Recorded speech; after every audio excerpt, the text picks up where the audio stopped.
Happy New Year mga Lodi, sana maging ayos ang pasok sa ating ng 2025. Mga Lodi, don't skip ads po tayo, maraming salamat sa patuloy ninyong pagsuporta.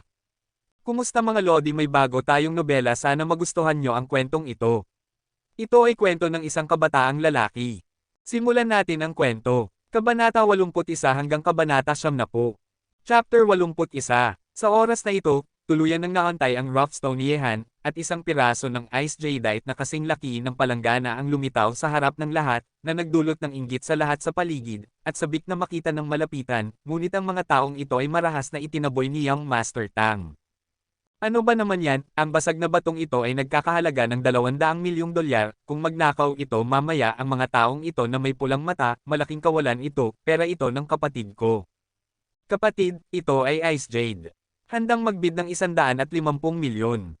Matatag na sabi ng isang middle-aged na lalaki na may malaking tiyan habang nakatingin kay Yehan.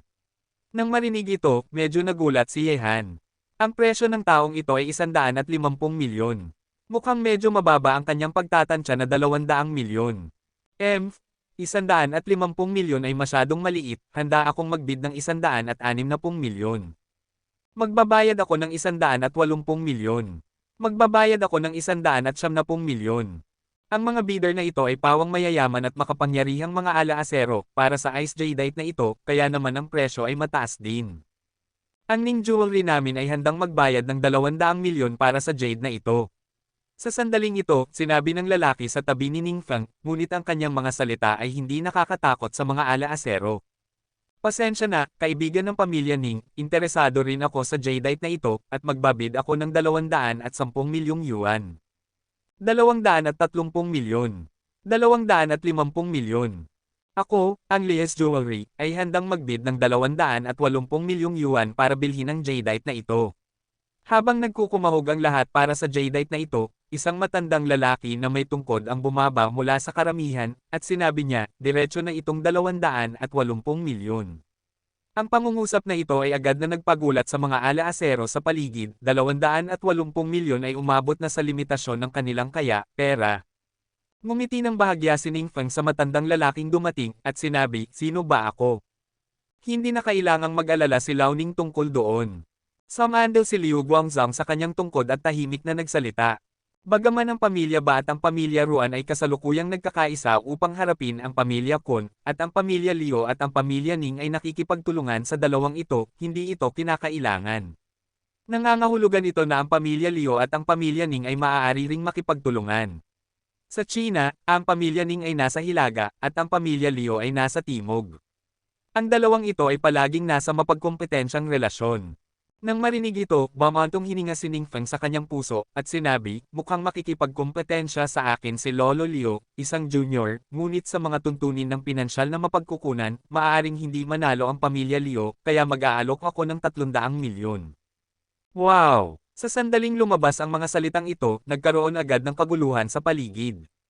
Ang presyo ng jadeite na ito ay 300 milyong yuan, na isang napakataas na presyo, at tanging isang malaking konsorsyum tulad ng Ning Corporation ang makakapagsigaw nito. 300 milyon. Kumunat ang noo ni Liu Guangzhang, magkakasama ang lahat ng mga kulubot sa kanyang mukha, pagkatapos ay tumingin siya kay Yehan at sinabi, kapatid, handa akong magbid ng 300 milyon para sa jade na ito. Nang marinig ito, agad na tumawa si Yehan, sinasabing mas magaling siya habang mas nagtatrabaho siya. Ang matandang lalaking ito ay isang tunay na matandang soro, at ibinato pa niya ang bola sa kanya, ang nagbebenta. Gayunpaman, ang presyo na 300 milyon ay lampas na sa inaasahan ni Yehan, kaya kinuha niya si Xiao Qingcheng at ngumiti, Qingcheng, sa palagay mo kanino natin dapat ibenta ang basag na batong ito? Basag na bato. Nang marinig ito, halos masuka ang mga tao sa paligid, ikaw na hayop, basag na bato ba iyon? Ang buwisit na iyon ay 300 milyon. Kumunat ang mga sulok ng bibig ni Ning Feng at Liu Guangzhang nang marinig nila ito, Nima, kung ito ay isang basag na bato, bibili pa ba sila ng 300 milyon? Ano man ang iniisip ng iba, pagkatapos marinig ito ni Xiao Qingcheng, tumingin siya at nag-isip sandali, pagkatapos ay tumingin kina Ning Feng at Liu Guangzhang, pagkatapos ay hinawakan ang kanyang maliit na kalbong ulo at sinabi, Kuya Yehan, ang kapatid na iyon ay pangit at masama, huwag natin siyang ibenta, okay, ibenta natin sa matandang lalaking iyon, mukhang isang matandang monghe siya. Nang marinig ito, tumawa ng 2 beses si Yehan, kinurot ang mukha ng batang babae, at sinabi, sige, kapatid, pakikinggan kita, huwag mong ibenta ang basag na batong ito sa pangit at masamang lalaking iyon. Matapos sabihin ito, tumingin ulit si Yehan kay Ningfeng at ngumiti, pasensya na, young Master Ning, dapat mong narinig ang mga salita ng kapatid ko. May madilim na mukha, tumawa si Ningfeng at sinabi, napakaganda, ngunit mag-ingat ka kung mayroon kang buhay, kung wala, umalis na tayo. Pagkatapos ng lahat, umalis si young Master Ning nagalit, at ang jade na nasa kamay ni Yehan ay ibinente rin sa Lies Jewelry. Hindi ko alam kung paano tatawagan ang kapatid na ito. Matapos ang transaksyon, tumingin si Liu Guangzhong kay Yehan at nagtanong. Yehan? Mr. Liu? Ang esmeralda na ito ay sa iyo na ngayon. Ngumiti si Yehan, itinuro ang esmeralda sa lupa. Hehe, nais kong pasalamatan ang kapatid na si Yehan para sa kayamanan na ito. Ito ang aking business card. Kung nais ng kapatid na si Yehan na pumunta sa pamilya ko upang umunlad, malugod kang tinatanggap anumang oras. Ibinigay ni Liu Guangzhong ang kanyang business card, ibinigay niya ito kay Yehan. Naramdaman niya na si Yehan ay may talento sa pagsusugal ng mga bato, kaya nais niyang kunin siya sa pamilya Liu. Chapter 82. Bago makasagot si Yehan, sinabi ni Zhou Yuner, Lolo Liu, medyo masama naman na maghukay ng pader sa harap ko, hindi ba? Nang marinig ito, tumingin si Liu Guangzhong kay Zhou Yuner, at biglang lumiwanag ang kanyang mga mata, at sinabi, ikaw ba ang apong babae ni Ginoong Zhou? Naaalala pa ni Lolo Liu ako. Nanginig ang ulo ni Liu Guangzhong na may ngiti, at sinabi, si Zhou Mingshan ay hari ng pagsusugal sa bato sa timog, ngunit sayang at masyado siyang mainit at tapat sa pag-ukit. Kung siya ay pumasok sa industriya ng alahas, malamang na mas uunlad pa siya kaysa sa pamilya Liu at pamilya Ning. Zhou girl? Mukhang ang pamilya Zhou ay malapit ng makabuo ng isa pang talento. Habang sinasabi ito, tumingin si Liu Guangzhong kay Yehan at nagbuntong hininga, bakit wala bang ganitong mga taong may kakayahan sa pamilya Liu? Napanalunan niyo ang premyo, Lolo. Narito si Yuner upang batiin kayo ng tagumpay sa Stone Gambling Festival, upang patuloy na maging matagumpay ang pamilya Liu. Tumawa si Liu Guangzhong ng 2 beses, at sinabi, Zhou girl, inutang ko ang iyong magagandang salita. Dalhin mo ako upang batiin ang iyong lolo, aalis na ako.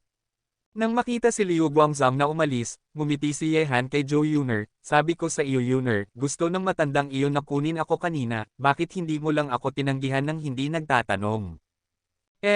Paano mo nagawa iyon? Sinalubong ni Zhou Yuner si Yehan ng galit na tingin, at sinabi, mula ngayon, ikaw na ang consultant expert ng Zeus Jewelry. Kaya hindi ka pinapayagang umalis, dapat kang magtrabaho para sa akin habang buhay, kung magtatangkang tumalon sa ibang tindahan ng alahas, hindi kita kakausapin magpakailanman. Oy, paano ko gagawin iyon?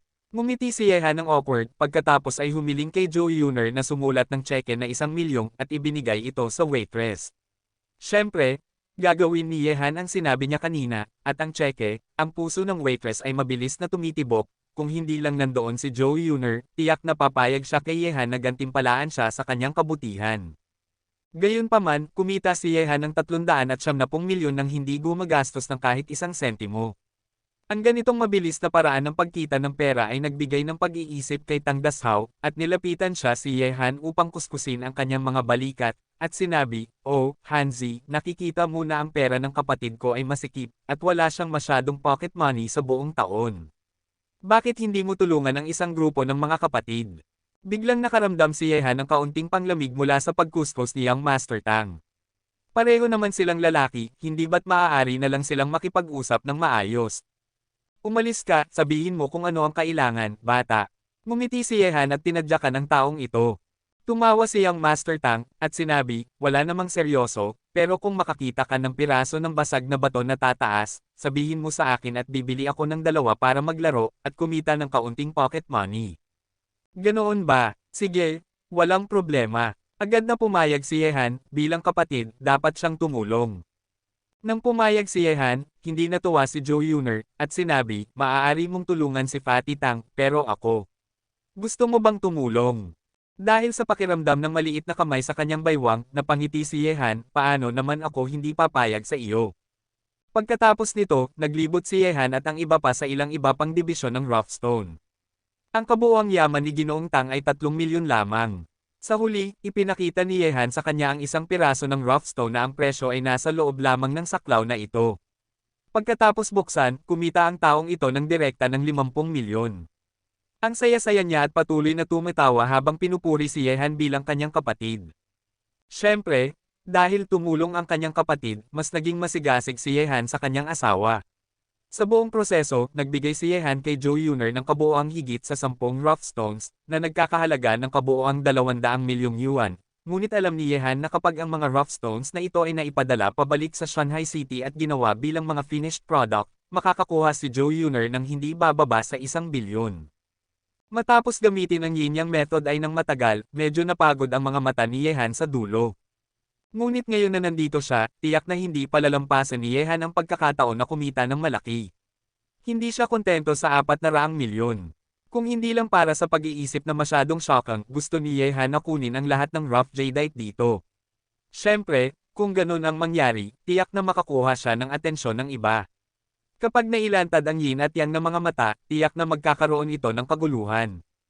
Hey! Ano ito? Biglang, nang dumaan si Yehan sa isang dibisyon ng rough stone, huminto ang kanyang mga hakbang dahil napansin niya kanina na may 2 rough stone sa pile na ito na napakakaiba, at isa sa mga ito ay may "Code with Pearls" na pattern, at sa isa pang rough stone ay may pattern ng isang ibon na lumilipad na nakabuka ang mga pakpak. Ang ibon na ito ay talagang kahawig ng legendary phoenix, na lumilipad ng mataas na may nakabukang mga pakpak. Ang parehong toad at phoenix na may nakabukang mga pakpak ay nakatago sa loob ng 2 esmeralda. Ang ganitong sitwasyon ay katulad ng amber na napaka-miraculous. Nang makita ito, hindi mapigilan ni Yehan ang paghanga sa likhang sining ng kalikasan. Ang 2 esmeralda na ito ay nagbuo ng kanilang sariling mga pattern sa loob. Ang ganitong likha ng kalikasan ay tiyak na bihira sa mundo, at maituturing na isang pambihirang yaman. Anong nangyayari? Tanong ni Joe Yuner na nagtataka nang makita niyang nakatigil si Yehan. Seryosong sinabi ni Yehan, "Yuner, ano sa tingin mo kung may mga pattern ng hayop sa loob ng esmeralda?" Ano? Napasigaw si Joe Yuner, ngunit agad niyang tinakpan ang kanyang bibig, at sinabi na may gulat na ekspresyon, "Baka natagpuan mo ang ganitong uri ng jade." Tumanggaw si Yehan ng hindi tiyak. Dapat hindi malaman ng Young Master Tang at ng iba pa ang tungkol sa ganitong bagay. Mas maraming tao ang makakaalam, mas mahirap panatilihin ang kanyang lihim. "Oh, bilhin mo," sabi ni Joe Yuner na nagulat. Kung talagang umiiral ang ganitong uri ng jade, ito ay magiging isang pambihirang kayamanan, at ang halaga nito ay hindi matutumbasan. Mayroong isang kumpanya ng alahas sa Amerika na may ganitong uri ng jade. Umabot ito sa napakataas na presyo na 500 milyong dolyar. Chapter 83, 500 milyong dolyar ng Amerika, katumbas ito ng 3 bilyong yuan. Nabigla rin si Yehan sa numerong ito. Ngayon, may 2 ganitong esmeralda sa tabi niya, gaano kay-common ang mga ito. Sa pag-iisip na ito, hindi na makapagsalita si Yehan at agad na sumisiksik sa crowd. Ngayon, ang 2 pirasong jadeite na ito ay pinag-aagawan, ngunit ang mga taong ito ay hindi alam ang tunay na halaga ng mga ito, iniisip lang nila na ito ay 2 pirasong jade, isang rough stone na maaaring mapabuti. 7 milyon. Walang anuman, 8 milyon. Magbabayad ako ng 9 milyon. Magbabayad ako ng 10 milyon para sa rough stone na ito. Sa pagkakasiksik ni Yehan, nagbigay siya ng presyo na 1 milyon higit sa taong nag-alok ng huli. Magbabayad ako ng 11 milyon. May mga tao pa ring hindi sumusuko at patuloy na nagtaas ng presyo. Magbabayad ako ng 15 milyon. Si Yehan ang nagbigay ng alok, at siya ay direktang nagtaas ng presyo sa 15 milyon. Kasabay nito, pinapanatili rin ni Yehan ang kanyang atensyon sa presyo ng isa pang rough stone, na may phoenix na nakabuka ang mga pakpak sa loob. Sa sandaling ito, umabot na ang presyo ng rough stone na iyon sa 20 milyon. Magbabayad ako ng 16 na milyon. Sa panig ni Yehan, may isang tao na nag-isip at nagpatuloy na nag-alok. 20 milyon. Nagdagdag si Yehan ng 4 na milyon nang hindi nag-iisip. Sa sandaling sinabi niya ito, nagmukhang masama ang taong nagbigay ng alok kanina. Ngunit sa oras na ito, ang rough stone na may pattern ng phoenix na nakabuka ang mga pakpak ay malapit ng bilhin sa halagang 25 milyon. Nakita ito ni Yehan, na patuloy na nakatuon sa kaganapan doon, hindi na siya nakapagpigil at sumigaw, "Magbabayad ako ng 30 milyon para sa rough stone na iyon." Nang marinig ito, lahat ng tao sa paligid ay tumingin sa kanya, at nakita ang negosyanteng nag-alok ng 25 milyon na nakangiti at nagsabi, "Kapatid, naghahanap ka ng gulo, dapat ay magbigay ka ng alok sa parehong panig, huwag masyadong lumayo." "Hehe, pasensya na, sino ba naman ang makakapagpigil sa akin na magustuhan ang rough stone na iyon? Kaya't mag-aaksaya na lang ako ng kaunting pera para makapaglaro. Ngumiti si Yehan ng magaan, parang isang second-generation ancestor. Nakita siya ng negosyante at nagbuntong hininga dahil gusto mo ito, hayaan kitang maglaro sa halagang 30 milyon. Sana ay mag-enjoy ka. Salamat. Nagbigay ng galang si Yehan sa lalaki, at sinserong sinabi ito. Nakita niyang Master Tang at ng iba na si Yehan ay nag-aalok mula sa parehong panig, at nag-aalok pa ng malaking halaga, medyo naguguluhan sila. Ito ay medyo hindi nakasanayan kay Yehan, ngunit hindi nila alam na si Yehan ay labis na nasasabik sa oras na ito. Tanging ang maliit na puso ni Joe Yuner ang nagsimulang tumibok ng mabilis, at mahigpit na pinigilan ang kanyang mga kamay. Ang ipinapakitang pagganap ni Yehan sa sandaling ito ay malinaw na nagpakita na siya ay nakagawa ng malaking pagtuklas, at malamang ito na ang jadeite na kanyang binanggit. Sa huli, binili ni Yehan ang orihinal na bato na may pattern ng toad na may hawak na perlas at ang pattern ng phoenix na nakabuka ang mga pakpak sa halagang 50 milyon. Ang mga nakapaligid na negosyante ay medyo curious nang makita nilang nag-aalok si Yehan mula sa parehong panig. May posibilidad ng pagtaas, ngunit ang presyo ng 50 milyon ay tila medyo mataas. Matapos makuha ang dalawang rough stones na ito, ang nervyos ni Yehan ay humupa, at siya ay nakapagbuntong hininga ng ginhawa. Ang rough stone sa harap niya ay may pattern ng toad na may perla sa loob, at ang rough stone sa kabilang panig ay may pattern ng phoenix na nakabuka ang mga pakpak. Sa paghahambing, naramdaman ni Yehan na ang phoenix na nakabuka ang mga pakpak ay mas buhay, na nagbibigay ng tanawin ng isang Diyos na ibon na lumilipad ng mataas. Upang masuri ang pattern sa loob ng rough stone, nag-isip si Yehan ng sandali at nagpasya na buksan ang rough stone na may pattern ng toad at perlas sa lugar, at suriin ito ng mabuti gamit ang kanyang mata, na maaaring maging mas nakakabigla. Kaya't pagkatapos bayaran ni Yehan ang 50 milyon, humiling siya sa mga service staff na tawagin ang Master Shi. Kebang maswerte, ang master na ito ay siya ring tao kanina. Nang makita niyang nais ni Yehan na ipaliwanag ang bato muli, sinabi niya na may ngiti, mukhang nakapansin ulit si Ginoong Yen ng magagandang rough stones. Hehe, nais kong hiramin ang iyong magagandang salita, mangyaring i-unlock ang rough stone na ito para sa akin, Master. Sabi ni Yehan, at nagsimulang kumilos ang Master Zaishi, inaalis ang rough sa paligid ng rough stone ayon sa mga tagubilin ni Yehan, at dahan-dahang lumitaw ang isang berdeng ilaw. Lumapit si Joe Yuner sa tabi ni Yehan, tiningnan siya at nagtanong, baka nandyan sa loob ng rough stone na ito. Tumango si Yehan ng walang bakas, at nang makita ni Joe Yuner na tumango siya, agad niyang hinawakan ng mahigpit ang kamay ni Yehan, ang kanyang magandang mga mata ay nakatutok sa rough stone na hindi man lang kumikindat, ngunit iniisip niya kung gaano siya kasaya. Lumapit sina Yang Master Tang at ang iba na may pag-usisa, nais makita kung ano ang napaka-espesyal tungkol sa rough stone na determinadong kunin ni Yehan. Pagkalipas ng ilang sandali, habang dahan-dahang inaalis ng Master the Stone Cleaning ang rough, bahagi ng jadeite ang lumitaw, ngunit ang mga tao sa paligid ay hindi pa nagtanong ng presyo, dahil ang rough stone na ito ay binili ni Yehan para sa 20 milyon, hindi pa ito oras para magtanong sa presyo. Hey, bakit may itim naman siya sa rough stone na ito? Isang negosyante ang nakakita ng itim naman siya sa nakalantad na kalahati ng esmeralda, at agad na nagtanong. Nakita ito ng mga tao sa paligid, at agad silang naguluhan. Sa pangkalahatan, ang kulay at kinang sa loob ng jade ay dalisay, na walang mga dumi, ngunit ang mabilis na jade na ito ay kabaligtaran. Tignan mo, may paa sa esmeralda na iyon. Sa sandaling ito, may sumigaw. Oo, talagang may paa, nakahawig ng isang bahagi ng katawan ng ilang uri ng reptile, napakakaiba.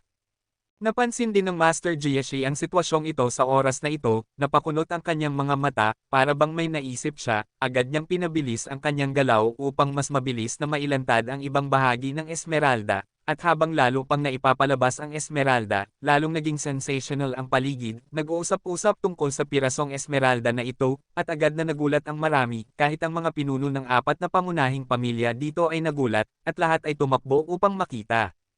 Chapter 84. Sa sandaling ito, ang rough stone ay hindi pa tuluyang nabubuksan, ngunit kalahati na nito ang nakalantad.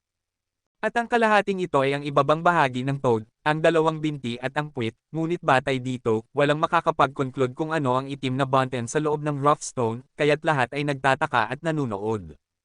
Bakit parang pakiramdam ko ay mukhang toad ito? Hinawakan niyang Master Tang ang kanyang ulo at nagtanong ng may pag-aalinlangan, dahil siya ang mahilig maglaro ng mga toad noong bata siya, kaya't malinaw niyang naaalala ang ilang mga bahagi ng mga toad. Nang marinig ng mga tao sa paligid ang sinabi ni Young Master Tang, tumango sila sa pagsang-ayon. Gayunpaman, ang Esmeralda ay hindi pa tuluyang nabubuksan, at ang konklusyong ito ay nasa yugto lamang ng spekulasyon. Kung walang pattern sa ikalawang bahagi ng Esmeralda, o kung walang anumang bagay na makabuo, ang pirasong ito ng Esmeralda ay hindi magkakaroon ng malaking halaga. Yan na naman ang bastardo. Dumating din si Ningfeng dito, at nang makita si Yehan, nagmukha ang kanyang mukha na masungit. Young Master, hindi talaga tumitigil ang taong ito. Sa oras na ito, malamang na makakahanap na naman siya ng maganda mula sa rough stone na ito. Sinabi ng lalaki sa tabi ni Ningfeng habang pinapikit ang kanyang mga mata at tinitingnan si Yehan. Palagi niyang nararamdaman na si Yehan ay napaka-misteryoso. Napaka-mapalad nito sa pagsusugal sa mga bato, hindi katulad ng mga ordinaryong sugarol sa bato. Kahit gaano pa siya kapalad, ang mga bagay niya ay mapapasakin din balang araw. Nakatingin si Ningfeng sa likod ni Yehan at ngumiti ng malamig. Sa oras na ito, hindi lamang si Ningfeng ang nagmamasid kay Yehan. Dumating din sina Fujiwara Gofo at Inoshite Saburo. Nang makita si Yehan, ang mga mata ni Inoshite Saburo ay naging mas malamig, at sinabi, ang Chino, sa tuwing nakikita ko siya, gusto kong patayin siya. Jingshekun, kailangan mong kalmeyan ang iyong sarili, tingnan natin kung ano ang ginagawa ng Chino na ito. Ang mga mata ni Fujiwara Wufo ay nakatuon sa piraso ng jade ni Yehan, at siya na madalas na nag-aaral ng jade ay biglang nakaramdam na ang pirasong ito ng rough stone ay tila kakaiba, maaaring ito ay isang likha. Mabilis na lumitaw ang higit sa kalahati ng Esmeralda mula sa orihinal na bato. Sa loob ng Esmeralda, mayroong itim na bante na kasing laki ng isang palad. Ang itim na bante na ito ay napakakaiba. Ang orihinal na bato ay hindi pa tuluyang nabubuksan, kaya hindi alam kung may ulo ba, ngunit ito ay napakakaiba na, at ang paligid ay naging mas masigla, at maraming talakayan. Sa oras na ito, mahigpit na hawak ni Zhou Yuner ang kamay ni Yehan. Habang unti-unting nailalantad ang higit pang bahagi ng jadeite, mas pinigilan niya ang kamay ni Yehan.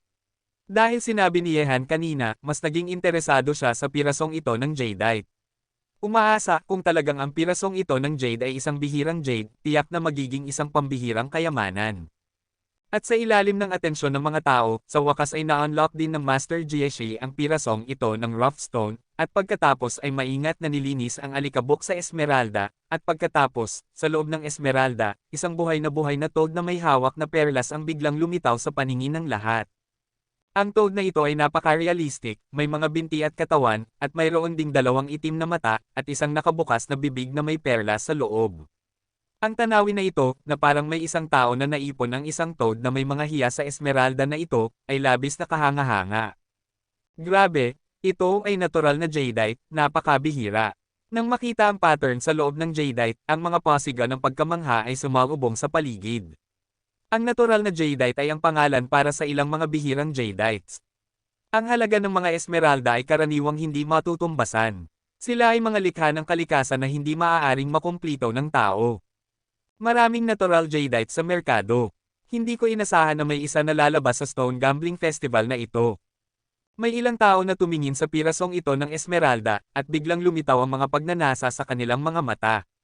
Ang natural na Esmeralda ay napaka-attractive sa sinumang ala-asero. Kung kumalat ang balita tungkol sa natural na Esmeralda, tiyak na magkakaroon ito ng malaking ingay sa buong mundo ng alahas. Dahil sa natural na jadeite, ang mga bihira na matatagpuan sa merkado ay maaaring bilangin sa 2 kamay, at ang halaga ng koleksyon at kahulugan nito ay napakalaki. Ang pamilya Ning, pamilya Liu, Fujiwara Group, at ang pamilya Gou na bagong dating dito, nang tumingin sila sa pirasong ito ng Esmeralda, ang kanilang mga mata ay parang nag-aapoy na parang nakakita ng pambihirang kagandahan. Ang natural na jadeite na may pattern ng toads na may hawak na perlas, kung ito ay gawing finished product, tiyak na magiging isang walang kapantay na kayamanan. Ang paglitaw ng Esmeralda na may pattern ng toad at perlas ay agad na nagdulot ng matinding sensasyon. Ang pattern sa loob ng ganitong uri ng Esmeralda ay natural na nabuo. Ito ay isang likha ng kalikasan na hindi magagawa ng tao. Habang ang paligid ay naguguluhan, si Yehan ay maingat na nagmamasid sa Esmeralda na may pattern ng toads at perlas, sinusuri ito ng gamit ang kanyang mata, ang pattern ay mas makatotohanan at buhay na buhay. Lahat sila ay labis na nagiging ganid, lalo na ang ibang tao.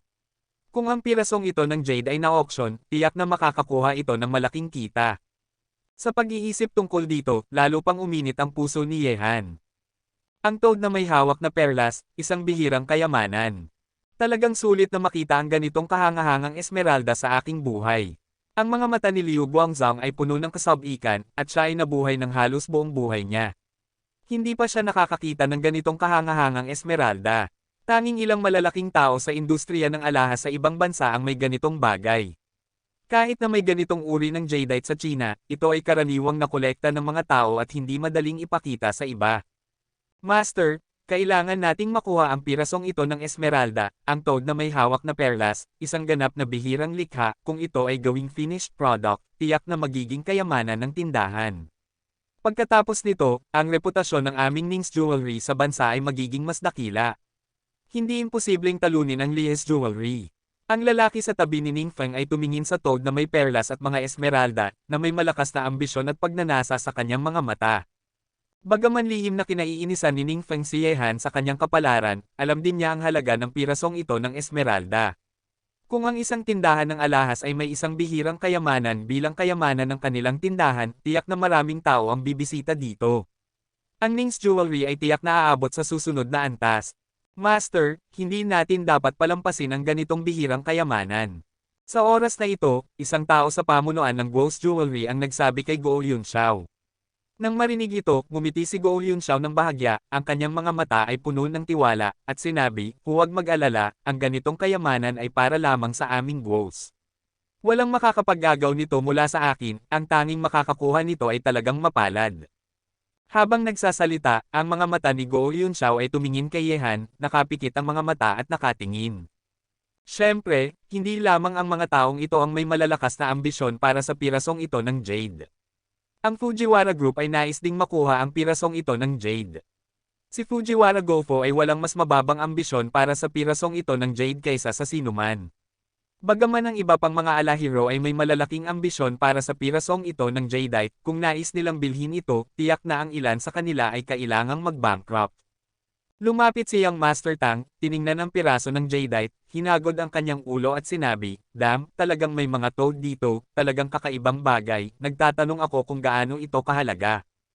Chapter 85. Tumingin si Liu Jiming sa esmeralda at masiglang sumagot kay Young Master Tang, ang halaga ng ganitong bihirang likha ay hindi matutumbasan. Talagang mapalad si Young Master Ye na makatagpo ng ganitong pambihirang kayamanan.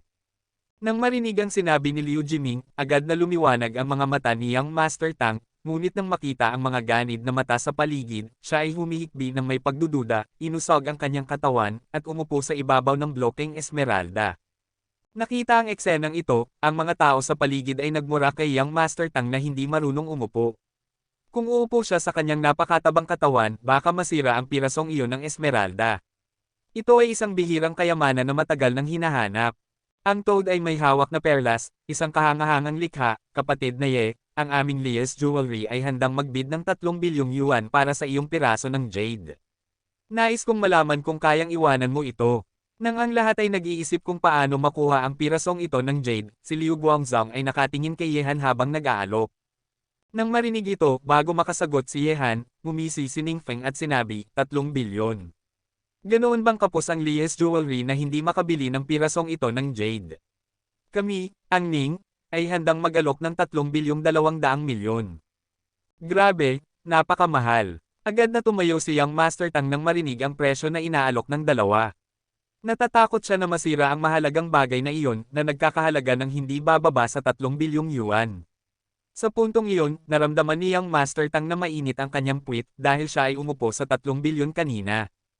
Ngunit sa mga alok ni Liu at Ning, hindi nagbago ang mukha ni Yehan. Para sa kanya, ang mga alok ng mga tao ay masyadong mababa, at ang pirasong toad na may hawak na perlas ay may iba pang gamit para sa kanya. Ang aming Fujiwara Group ay handang magbid ng 3.5 bilyon para sa pirasong ito ng jade. Nang matapos ni Ning Feng ang kanyang alok, tumingin si Fujiwara Wolfo kay Yehan at ngumiti upang ipakita ang kanyang sinseridad, ngunit hindi ito pinansin ni Yehan.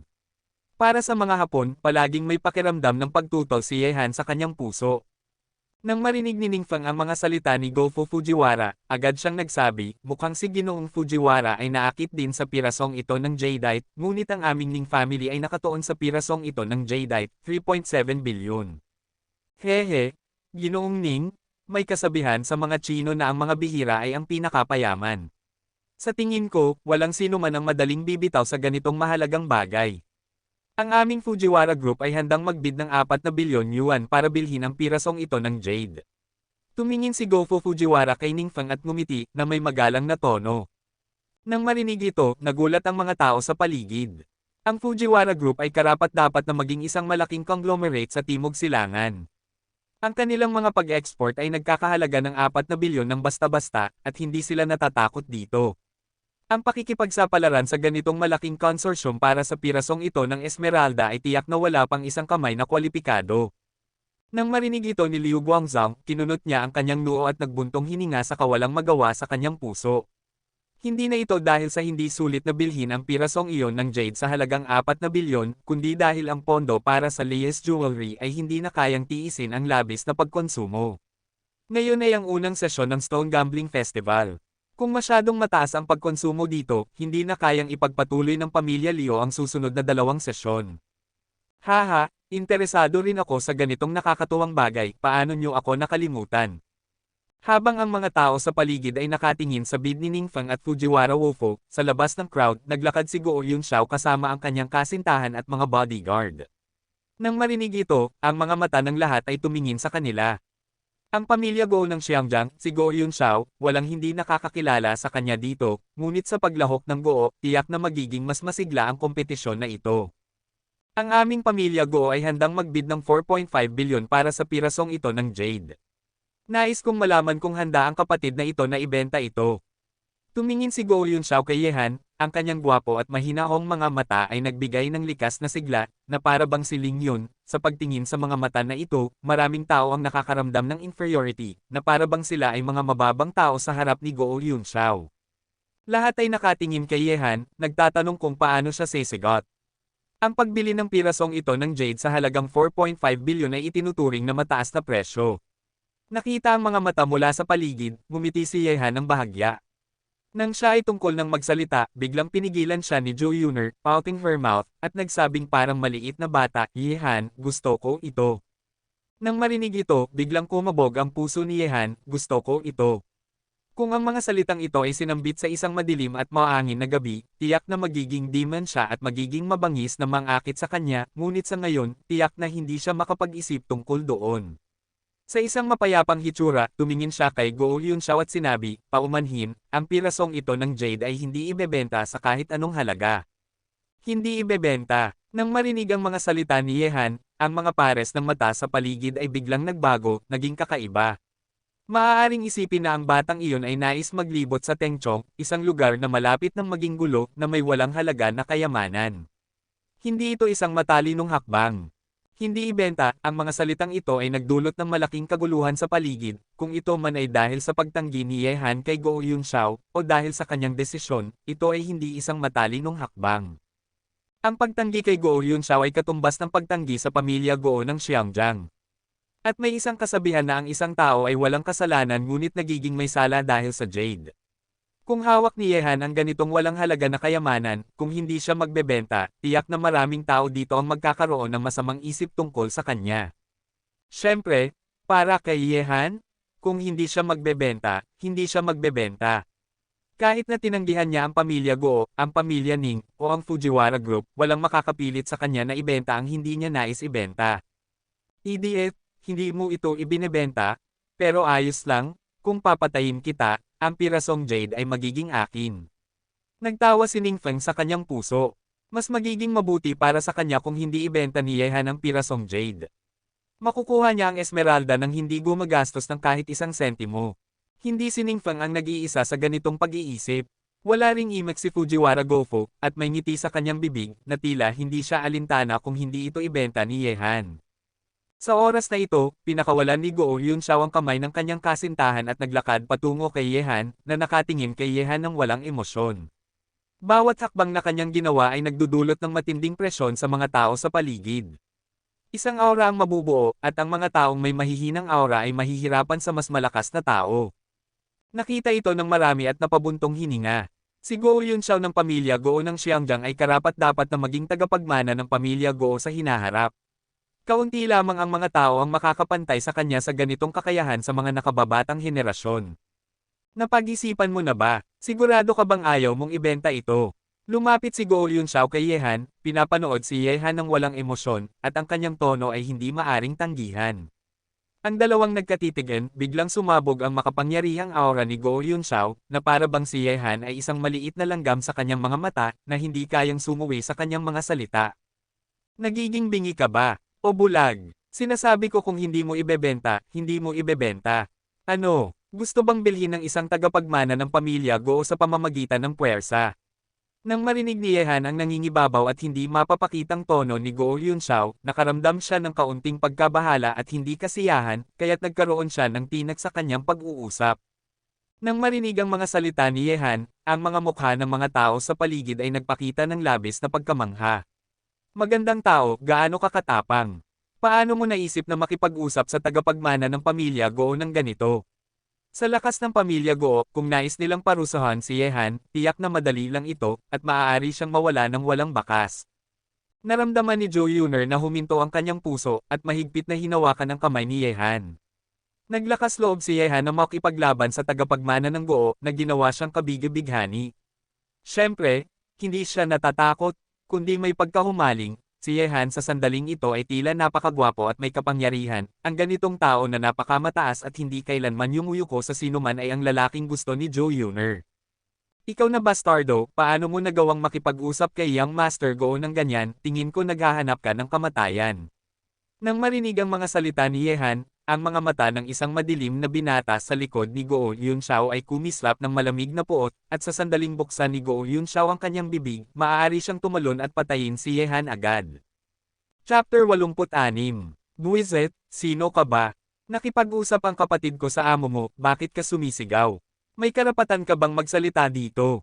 Umalis ka na. Nang makita ng lalaking ito ang kapatid niya, naglakas loob na magbanta, agad na nag-init ang kanyang ulo, at ang bula sa kanyang bibig ay tumilapon sa mukha ng binata. Nagalit ang binata, tinitigan si First Young Master Tang, at sinabi, mataba, maniwala ka man o hindi, puputulan kita at ipapakain sa mga aso. Buwisit, kung kaya mo, itusok mo sa akin ang mataba, at sasabihin kong hindi ka na makakalabas ng mainland. Nang marinig na may gustong maghiwa-hiwa sa kanya at ipapakain sa mga aso, ito ang unang pagkakataon na nagkaroon ng intensyon na pumatay si Young Master Tang. Ang kanyang ama ay ang mayor ng Shanghai City, at ang kanyang tiyuhin ay ang gobernador ng Zhejiang Province. Sa napakasigla na background at suporta, kung may talagang mang-aapi sa kanya, hindi imposibleng hindi na siya makakalabas ng mainland. Xiao Dao. Pinutol ni Go Yunxiao ang usapan nang makita ang binata na nagbabanta at gustong magsalita pa, pagkatapos ay tumingin kay Yehan at walang pakialam na sinabi, marami kang tapang at gusto mong manindigan sa iyong mga prinsipyo, mabuti, dahil ganoon, hindi na kita pipilitin, sa tingin ko magkikita pa tayo. Matapos magsalita, tumalikod si Go Yunxiao at umalis. Pinunasan ng binata na nagngangalang Xiao Dao ang kanyang leeg kay Yehan at Young Master Tang, tumalikod at umalis pagkatapos ng isang malamig na ngiti. Para dito, humihikbi si Young Master Tang ng may pagdududa, buwisit, ilang bagay lang pala kayo, ang Xiangjiang ay napakagaling, ikaw ay isang dragon at isang ina sa mainland, kaya dapat kang magbow sa akin. Tinapik ni Yehan ang balikat ni Young Master Tang at sinabi, okay, huwag ka nang mag-isip ng sobra, tara na, ako ang magbabayad ngayon, kumain ka lang ng gusto mo, i-order mo lang kung ano ang gusto mo. Talaga. Nang marinig ni Young Master Tang ang tungkol sa pagkain, halos nawala ang galit sa kanyang puso, hinagod niya ang kanyang mga kamay at ngumiti, kahit papaano, kumita ka ng malaki ngayon, kaya't walang awa kung papatayin ang mayaman. Old Liu, alin ang pinakamagandang hotel sa Tengchong, dalhin mo kami doon, babayaran ni Hansi ang lahat ng gastusin ngayon. Sumagot si Liu Jiming na may mapait na ngiti, iniisip ang iba pang bagay sa kanyang puso. Ang mga ginawa ni Yehan ngayon ay hindi lamang nakagalit sa maraming tao, kundi mayroon din siyang walang halaga na esmeralda sa kanyang mga bisig. Mula ngayon, tiyak na magkakaroon ng walang katapusang problema. Bago umalis sa gusali ng sentro ng lungsod, bagaman kinuha ni Yehan ang piraso ng jadeite mula kay Hama Hanzo, ang piraso ng jade na may pakpak ng phoenix ay nasa ulo ni Zhou Yuner, at dadalhin ito pabalik sa Shanghai City pagkatapos ng Stone Gambling Festival. Walang nakakaalam ng halaga ng jadeite, ngunit alam ni Yehan na sa sandaling kumalat ang pakpak ng phoenix, ito ay magiging mas sensational kaysa sa toad na may perlas. May sariling plano si Yehan para sa 2 pirasong jadeite na ito. Pagkatapos umalis sa gusali ng downtown, sa pamumuno ni Liu Jiming, lahat ay dumating sa pinakamagandang hotel sa Tengchong. In-order ni Mrs. Tang ang pinakamagarang silid, na kasing laki ng sala ng isang villa, napakaluho, upang patayin si Ye Han, isang bagong mayaman. Si Young Master Tang ay gumugol ng higit sa 10 minuto upang mag-order sa pagkakataong ito, at lahat ng mga ulam na kanyang in-order ay ang pinakamahal, at ang alak ay ang pinakamahusay. Sa kanyang mga salita, hindi siya ang nagbabayad, kaya't hindi siya nag-aalala. Gayunpaman, ang mga ginawa ni Young Master Tang ay nagdulot ng pagsaway ni Zhou Yuner, at ang maliit na batang babae na katulad ni Ching Cheng ay hindi naiintindihan si Young Master Tang, kaya't ang dalawang magagandang babae, ang isa ay malaki at ang isa ay maliit, ay nagsaway kay Young Master Tang at nagtago sa ilalim ng mesa. Buwisit, nagalit ako sa isang tao, gusto nang umiyak ni Young Master Tang, ngunit nakaramdam siya ng pait pagkatapos kumain ng pagkain na ito. Gayunpaman, habang nagkakagulo sina Young Master Tang at Zhou Yuner, tinawag ni Ye Han si Liu Jiming sa balkonahe ng silid ng mag-isa.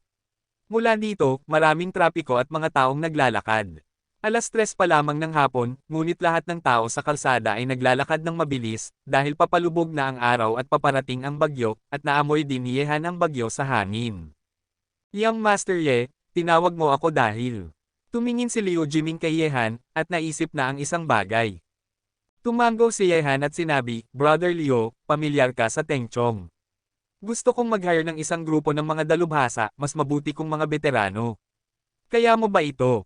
Nang marinig ito, nag-isip si Liu Jiming ng sandali at sinabi, Young Master Ye, natatakot ako na walang ganitong mga tao na iyong binabanggit dito sa Tengchong, ngunit maraming mga mercenary sa Myanmar. Makipag-ugnayan lang at narito na sila sa oras ng hapunan. Nang marinig ito, ngumiti si Ye Han at sinabi, Sige, ibibigay ko sa iyo ang bagay na ito, Brother Liu, at huwag kang mag-alala tungkol sa pera. Pagbalik sa villa, tumayo si Ye Han ng mag-isa sa bubong at nag-iisip ng isang bagay. Sa Stone Gambling Festival ngayon, hindi lamang niya na-offend ang Fujiwara Group at Nings, kundi pati na rin ang pamilya Gou ng Xiangjiang. Ang isa ay nasa antas ng Big Mac. Kung nais niyang labanan ng mga taong ito, ang kanyang kasalukuyang lakas ay masyadong mahina, kaya't maaari lamang siyang umasa sa panlabas na puwersa. Bukod dito, alam din ni Ye Han na ang piraso ng jadeite na tinatawag na Hamahanso ay hindi pa nabenta. Natatakot ako na maraming tao ang may masamang isip tungkol sa kanya ngayon. Walang sino mang mananatiling walang pakialam sa isang walang halaga na jadeite tulad ng Hamahanso.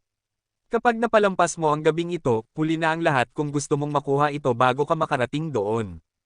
Sa huli, napagpasyahan ni Ye Han na sa Tengchong ngayon, tila siya ay nasa isang sitwasyon kung saan siya ay napapalibutan ng mga kaaway. Naging isang masarap na patatas na siya, at gusto ng lahat na kumagit. Sa pag-iisip tungkol dito, ngumiti si Ye Han ng mapait.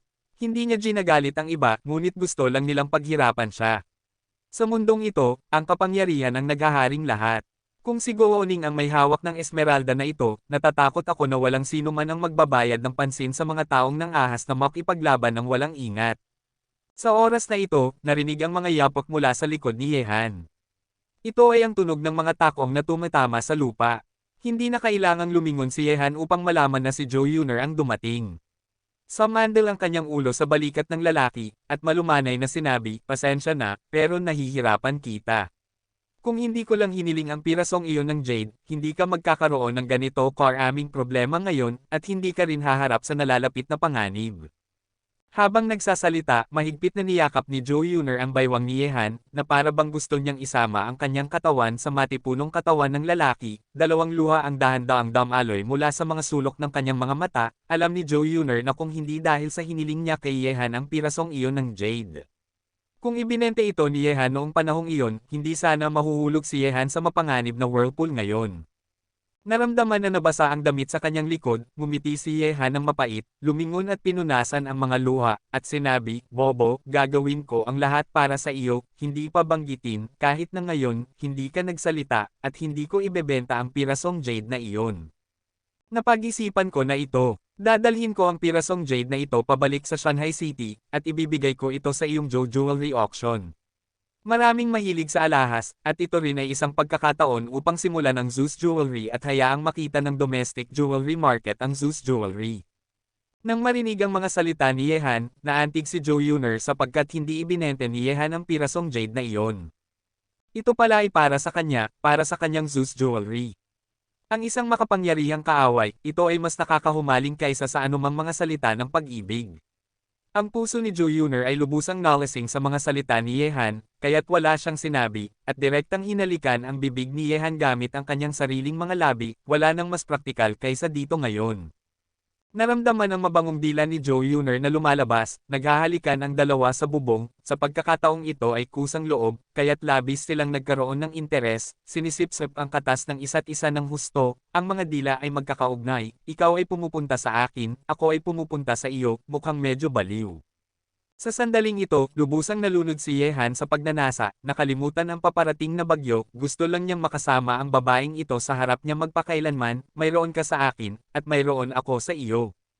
Namula si Jo Yuner at hindi nang ahas na tumingin kay Yehan, dahil sa sandaling ito ay naramdaman niyang tumugon na ang kanyang katawan. Ito ang unang pagkakataon para sa kanya, isang malakas na babaeng negosyante, na gumawa ng ganitong nakakabaliw na bagay. Noong nakaraan, trabaho lang ang nakikita niya, ngunit ngayon, nararamdaman niyang ang pagiging isang tunay na babae ay mas perpekto at nakakapukaw kaysa sa trabaho. Chapter 87. Kung may oras ka sa gabi, pumunta ka sa akin. Matapos mahiga sa mga bisig ni Yehan ng ilang sandali, sinabi ni Joe Yuner sa isang boses na maririnig lamang niya. Pagkatapos sabihin ito, mas lalong namula ang kanyang mukha, parang isang mamula-mulang mansanas. Bakit niya ginawa ang desisyong ito? Malalim na nag-isip si Joe Yuner, dahil mahal niya ang lalaking ito, bakit hindi niya ibigay sa kanya ang lahat upang mas lalong mapagmahalan nila ang isa't isa. Kung hindi lang dahil sa napakahusay na pandinig ni Yehan, halos hindi niya narinig ang napakahalagang pangungusap na iyon. Ngumiti siya ng masama at sinabi, sa iyong mga salita, makakaligtas ako kahit anong bagyo ang harapin ko sa gabi. Huwag kang mag-alala, hindi kailanman mawawala ng appointment ang kapatid, hehe. Nang marinig ito, namula si Joe Yuner at hinampas ang dibdib ni Yehan, itinago ang kanyang ulo at hindi na nagsalita. Sa oras na ito, nakita ni Yehan ang isang sasakyan na papalapit sa bilya mula sa bubong. Ang sasakyan na ito ay pamilyar na pamilyar kay Yehan. Ito ay isang extended Hummer mula kay Kunsang. Nang makita ito, inayos ni Yehan ang damit ni Joe Yuner at sinabi, "Tara na, may mga bisita na, bumaba na tayo at salubungin sila." Tumango si Joe Yuner ng masunurin, at pagkatapos ay bumaba silang dalawa mula sa bubong na magkahawak kamay, at dumating sa sala sa unang palapag. Si Young Master Tang ay nanunood ng mga cartoons kasama si Xiao Qingcheng sa sandaling ito, silang dalawa, ang isa ay malaki at ang isa ay maliit, ay parang dalawang buhay na kayamanan, at patuloy na nagkakatuwaan. Dumating din si Kunsang mula sa labas sa oras na ito, may hawak na malaking bag na tela sa kanyang kamay. Ang bag ay nakaumbok, at hindi alam kung ano ang laman nito. Nang makita si Yehan, tumawa ng malakas si Kunsang at sinabi, "Hanzi, ano ang ginagawa mo?" Ipinakita ng bata ang kanyang mukha ngayon, at nakahanap ng isang piraso ng natural na jadeite na may mga perlas sa tuhod, isang walang halaga na kayamanan. Nang marinig ito, ngumiti si Yehan ng mapait sa kanyang puso, dahil siya ay nasa isang napakamapanganib na sitwasyon ngayon dahil sa esmeralda na ito, at ngayon ay hindi mabilang ang mga pares ng mata na nakatingin sa kanya. Sa oras na ito, sinulyapan ni Yehan si Kunsang. Gamit ang yin at yang method upang makita ang laman ng bag na tela sa kamay ni Sang, natuklasan ni Yehan na ang bag na tela ni Kunsang ay puno ng iba't ibang mga armas at ilang mga granada na may mataas na pagsabog, lahat ay mga armas na may malaking pagkamatay. Nakita ito, tumingin si Yehan kay Kunsang ng walang emosyon, at sinabi, "Brother Kunsang, ikaw ay..."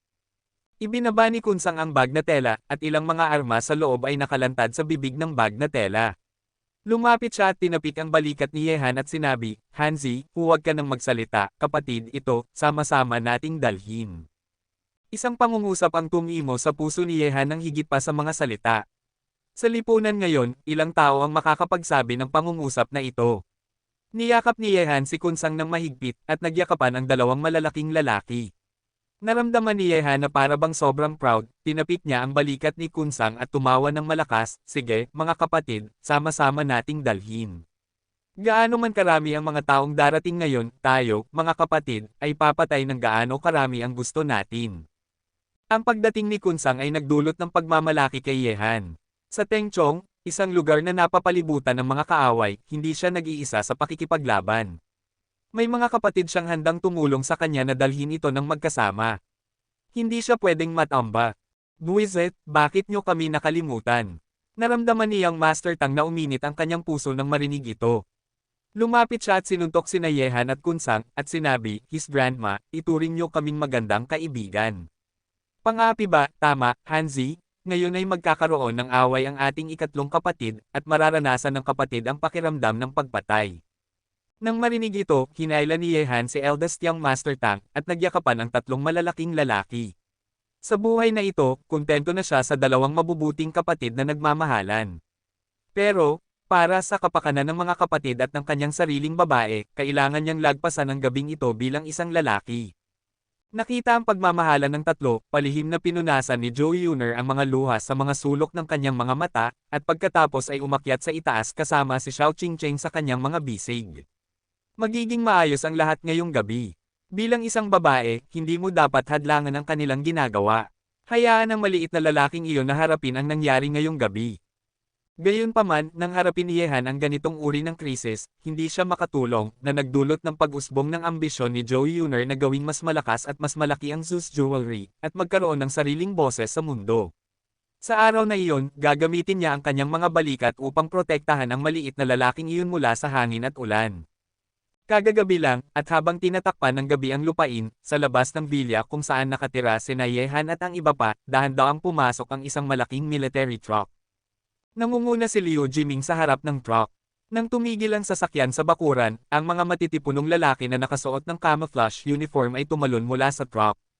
Mahigit sa 20 tao sila, at lahat ay may hawak na mga armas sa kanilang mga kamay, at ang ilan ay may dala pang rocket launcher sa kanilang mga balikat, na nagbibigay ng pakiramdam ng isang anti-terrorist organization. Nang dumating si Yehan sa bakuran, nang makita niya ang mga matitipunong lalaking ito, agad niyang naamoy ang dugo mula sa kanila, na nagpatunay na ang mga taong ito ay nakapatay na ng tao dati, at patuloy na nabubuhay sa isang buhay na puno ng dugo at karahasan. Sa oras na ito, lumapit si Liu Jiming kay Yehan kasama ang isang middle-aged na lalaki na may masungit na ekspresyon, at sinabi, Young Master Ye, natagpuan ko na ang mga taong kailangan mo. Ang kanilang lakas ay napakamalakas sa mga Burmese mercenary. Ito ang kanilang leader, Per Deckenbok. Nakipagkamay si Yehan sa walang awang lalaking nagngangalang Deckenbok, at sinabi, ang pangalan ko ay Yehan, at magkakaroon ako ng abala sa inyo sa pagkakataong ito. Ginoong Ye, magalang ka. Ang aming Lone Wolf Mercenary Corps ay tumatanggap ng pera ng mga tao at nag-aalis ng mga kapahamakan para sa iba. Malamig na sinabi ni Deckenbok na nagbibigay ng pakiramdam ng isang sundalo. Matapos sabihin ito, nagsimulang mag-set up ng depensa si Deckenbok. Nagdala siya ng kabuoang 20 tao, lahat ay armado at mahusay na sanay. Pagkalipas ng ilang sandali, ang buong bilya ay protektado. Kung may gustong magkagulo dito, dapat munang dumaan sa kanilang harang. Brother Leo, salamat sa pangyayaring ito. Maaari ka nang bumalik, hindi mapayapa dito ngayong gabi. Magiging delikado kung mananatili ka dito. Nang makita ang depensa ng Lone Wolf Mercenary Group, sinabi ni Yehan kay Liu Jiming. Ngumiti si Liu Jiming at sinabi, Young Master Ye, bagaman hindi ako isang malaking tao, marami na akong naranasang bagyo. Paano ako magiging uri ng taong natatakot sa kamatayan? Sasamahan kita na harapin ang mga mangyayari ngayong gabi. Sa isang mag-ara na hotel sa Tengchong City, isang gwapo at batang lalaki ang nakatayo sa harap ng salamin na bintana habang may hawak na pulang alak, nakatingin sa gabi sa ibaba. Ang pag-iilaw ng lungsod ay sumasalamin sa kanyang mga mata, na nagdagdag ng kaunting kagandahan. Ang binata ay nakatayo lamang sa harap ng bintana at hinahangaan ang gabi ng hindi nagsasalita. Nakita ito, isang binata na may madilim na ekspresyon ang nagtanong ng may pagmamadali, Young Master Guo, kailan natin ito gagawin? Bakit ka nagmamadaling patayin siya? Ang gusto ko ay ang pirasong jadeite na iyon. Sa tingin ko maraming tao ang mag-iisip tungkol sa pirasong jadeite na iyon ngayong gabi, Xiao Dao, dapat mong tandaan, kahit anong mangyari, dapat mong makuha ang pirasong jadeite na iyon, tungkol sa buhay o kamatayan niya, hindi mahalaga, hindi lang ang pamilya natin ang gustong patayin siya, kahit na hindi natin siya patayin, may ibang papatay sa kanya para sa atin.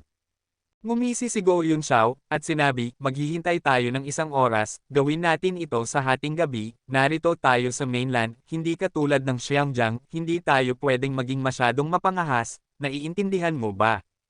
Alam ko, isang mapangakit na ngiti ang sumilay sa mga sulok ng bibig ni Wang Xiaodao, iniisip ang mga mukha ni na Yehan at Young Master Tang, iniisip na niya ang kasiyahang may dudulot sa kanya ng pagpatay sa kanila. Siyempre, Nang gawin ni Goou Yunxiao ang kaayusang ito, nagpapatuloy din si Ning Feng, at sa likod niya sa Tengchong ay ang suporta ng pinakamalaking gang sa Yunnan, ang Caravan, kaya sa pagkakataong ito, upang harapin si Ye Han at agawin ang Jadeite, siya ay nagpadala na ng isang grupo ng mga dalubhasa. Katulad din nito, naghanda rin si Fujiwara Wofo. Chapter 88. Ginoong Gangmura, naiintindihan mo ba ang sinabi ko? Dapat makuha ng Fujiwara Group ang Esmeralda na iyon, at hindi dapat mapunta sa iba. Tumingin si Fujiwara Wofo sa isang binata na nagpupunas ng isang mahabang kutsilyo sa harap niya. Sinabi ng tao na ang taong ito ay mga 25 o 6 na taong gulang. Nang marinig ang sinabi ni Fujiwara Wofo, kalmado niyang sinabi, "Iyan, ibabalik ko sa iyo ang gusto mo, ngunit dapat mong malaman ang aking ugali, gusto kong mag-isa, ayaw kong mabigatan. Huwag kang mag-alala, ikaw lang ang aking ipagkakatiwala sa bagay na ito. Ikaw lang ang makakatalo sa lahat ng mga master sa ilalim ng aking pamumuno." Pakiusap, Ginoong Gangkon. Tumayo si Ichiro Okamura, lumabas na may payong nagawa sa papel na may langis, at dahan-daang nawala sa maulan na gabi. Sa parehong oras, may iba pang mga puwersa sa Tengchong na nagpaplano rin kung paano makukuha ang jade sa mga kamay ni Ye Han, tulad ng pamilya Ruan, pamilya Ba, at ilang mga negosyante na dumating dito. Dahil sa kanilang mga interes, sila ay naiinggit na. Nang dumating ang gabi, ang buong villa ay madilim, ilang mga kislap lamang ang kumikislap sa lobby sa unang palapag. Nandoon din sina Ye Han, Kunsang, Tang Dashao, Liu Jiming, Li Shan at Xu Fei, at lahat ay tahimik sa sandaling ito. Tahimik silang naninigarilyo, nararamdaman nila ang isang pakiramdam ng panggigipit sa madilim na gabi, at sa sandaling dumating ang oras, ang panggigipit ay tuluyang mapapalabas. Ang labas ng villa, ang bubong, at bawat sulok ay binabantayan ng mga miyembro ng Lone Wolf Mercenary Group. Paparating na. Alas 12 ng hating gabi, nang mahimbing na natutulog ang maraming tao, biglang tumingin ang mga mata ni Ye Han sa labas sa sala, ang kanyang mga mata ay matalas na parang agila. Sa labas ng villa, nararamdaman niya ang isang kakaibang ingay na papalapit sa kanya sa lahat ng direksyon. Papalapit na ito, ibig sabihin ay hindi lamang isang grupo ng mga tao ang dumating dito, at pinili nilang gawin ito sa oras na ito. Sa isang pagsabog kasunod ng isang putok ng baril, nasira ang katahimikan sa loob ng villa. Sa labas ng villa, nagsimula ng makipaglaban ang mga miyembro ng Lone Wolf Mercenary Group sa mga sumalakay. Ang mga dila ng apoy ay lumabas mula sa villa sa maulang gabing ito. Ang pagsabog ay sumabog mula sa bawat sulok ng silid na nag-iilaw sa kalangitan sa gabi. Nang marinig ang ingay na ito, kinuha niyang Master Tang ang isang AK-47 sa mesa at sumigaw, "Buwisit, sandali lang, pumunta tayo sa ikalawang palapag, patayin natin ang mga buwisit na ito." Pagkatapos ng lahat, agad na tumakbo ang lalaking ito patungo sa ikalawang palapag. Nang makita ito, sinabi ni Ye Han, "Brother Li, Brother Shu, kayo ang dalawa ang magbantay sa kanya, Brother Kunsang, Brother Liu, sumama na kayo." "Sige, okay, mag-ingat ka sa iyong sarili." Bilang tugon sa mga salita ni Ye Han, isang mapang-akit na ngiti ang sumilay sa mukha ni Kunsang sa madilim na gabi, kinuha niya ang kanyang armas at tumakbo patungo sa ikalawang palapag. Pumitit ng huling usok ng sigarilyo si Ye Han, kinuha ang isang sniper rifle sa mesa at naglakad patungo sa ikatlong palapag. Tinuruan siya ni Kunsang kung paano gamitin ito kanina, at ito ay napaka-epektibo para sa pangmalayuang pagbaril. Sa labas ng villa, ang mga putok ng baril ay pumuno sa hangin. Ang mga sunod-sunod na putok ng baril ay tila nagpalitaw sa villa sa isang digmaan. Ang mga kalaban na dumating dito ay mayroon ding mga baril sa kanilang mga kamay, at nagpapalitan sila ng matinding putok sa Lone Wolf Mercenary Group. Ngunit alam ni Ye Han na ang mga unang kalaban na ito ay mga tupa lamang na nagmamadali, at ang tunay na mga lobo ay nasa likod pa. Tulad ng kasabihan, hindi ka makakakain ng mainit na tofu kung nagmamadali ka, ang mga unang taong ito ay tiyak na mananatili dito at magiging stepping stone ng iba. Dumating si Ye Han sa isang walang laman na silid sa ikatlong palapag, tumayo sa bintana at itinutok ang kanyang sniper rifle sa labas. Sa gate ng villa, may higit sa 100 tao na nagtatago at nakikipaglaban sa Lone Wolf Mercenary Group. Ang mga bala ay nagbaril sa villa na puno ng butas, at ang mga ganitong eksena ay nangyayari rin sa 3 iba pang panig ng villa. Boom! Sa oras na ito, hinayla ni Ye Han ang gatilyo at ginamit ang yin yang eye. Ang kalaban na nagtatago sa dilim ay parang isang piraso ng puting papel sa harap ni Ye Han, at walang lihim. Kaya, nang tumawid ang bala sa maulang gabi, ang putok ni Ye Han ay direktang nagpaputok sa ulo ng isang tao, at maging ang ulo ay nabasag. Naramdaman ang kapangyarihan ng putok na ito, nagulat ang mga kalaban na nagtatago sa dilim at nakikipagpalitan ng putok sa Lone Wolf Mercenary Group, at nagmadaling naghahanap ng pananggalang, ngunit ang kanilang mga aksyon ay tiyak na walang saysay, kahit saan sila magtago sa anumang sulok, kahit nasa sulok ng pader. Hey! Ang sniper rifle sa kamay ni Yehan ay maaaring tumutok sa kanila ng tumpak, ito ang nakakatakot sa yin at yang eyes. Bang bang bang bang! Walang pakialam ang ekspresyon ni Yehan. Ang sniper rifle sa kanyang kamay ay nagpaputok ng 4 o 5 beses ng sunod-sunod, at bawat bala ay kumitil ng isang buhay. Sa madilim na gabi, at umuulan pa ng malakas, kaya niyang magbaril ng may ganitong katumpakan na ang mga kalaban sa labas ng villa ay natakot, at nagmadaling nagpaputok sa posisyon ni Yehan. Natatakot sila sa kanilang mga puso. Ang mga hindi nakikita at hindi kilalang kalaban ay madalas na nagdudulot ng walang katapusang takot sa mga tao. Gayunpaman, ang kaguluhan ng grupong ito ng mga tao ay nagbigay ng pagkakataon sa Lone Wolf Mercenary Group, at ang malakas na putok ng baril ay nagdulot sa kanila na hindi makapag-angat ng ulo. Nakita ni Yehan na ang mga kalaban sa gate ng villa ay napigilan, at pagkatapos ay pumunta sa isa pang silid sa ikatlong palapag. Sa silid na ito, makikita niya lamang ang mga kalaban na nakapalibot mula sa kanluran. Nang hindi nag-iisip ng sobra, ang sniper rifle sa kamay ni Yehan ay parang kamay ng kamatayan. Parang isang karit, mabilis niyang pinapatay ang mga buhay. Sa harap niya, ang mga kalaban sa dilim ay lubos niyang kontrolado. Sa loob lamang ng 10 minuto, ang bilang ng mga taong napatay ng sniper rifle ni Yehan ay umabot sa nakakatakot na 18 tao. Gayunpaman, ang nakakatakot na kasanayan ni Yehan sa pagbaril ay nagdulot ng mas malaking takot sa mga kalaban sa dilim. Ang atake mula sa simula ay naging depensa na ngayon. Natatakot silang maging target ng mga sniper sa dilim. Ang mga sniper sa dilim ay sobrang nakakatakot. Isang putok lamang ay kumitil ng isang buhay, ni isang bala ay hindi nasayang. Tanungin mo, sino ang hindi matatakot sa isang taong may ganitong kasanayan sa pagbaril? Ang mga sniper, para sa digmaan, sila ay kasing kahulugan ng kamatayan, dahil hindi mo kailanman mahulaan kung saan sila magtatago. Ngunit bibigyan kanila ng nakamamatay na suntok sa pinakamahalagang sandali. Sinulyapan ni Deckenbach ang posisyon ng sniper ni Yehan, at ang kanyang malamig na mga mata ay kumislap ng malakas na pagkabigla. Hindi pa siya nakakakita ng sniper na kasing galing ni Yehan, nakatira siya sa gitna ng mga bala ng higit sa 10 taon, hindi ito kasanayan sa pagbaril, kundi isang tumpak na instrumento, kahit saan mo itutok at tamaan, walang pagkakamali. Ang taong ito ay talagang isang ipinanganak na mamamatay. Tumingin si Deckenbach sa posisyon ni Yehan at nagbuntong hininga. Kung ang kanyang mercenary group ay may ganitong galing na sniper, ang Lone Wolf Mercenary Group ay magiging isang malaking mercenary group sa buong mundo. Sa paligid ng villa, ang mga putok ng baril ay nagtunog na parang kulog, bumuhos ang malakas na ulan, at nagpatuloy ang palitan ng putok. Isa-isa, ang mga figure ay nahulog at naging malamig na bangkay. Ang dugo ay dumaloy sa lupa kasama ang ulan na nagpapula sa lupa sa paligid ng villa. Ang mga tao mula sa Lone Wolf Mercenary Corps ay nahulog din sa bakuran, at ang dugo ay dumaloy sa buong lupa, at ang buong hangin ay napuno ng masangsang na amoy ng dugo.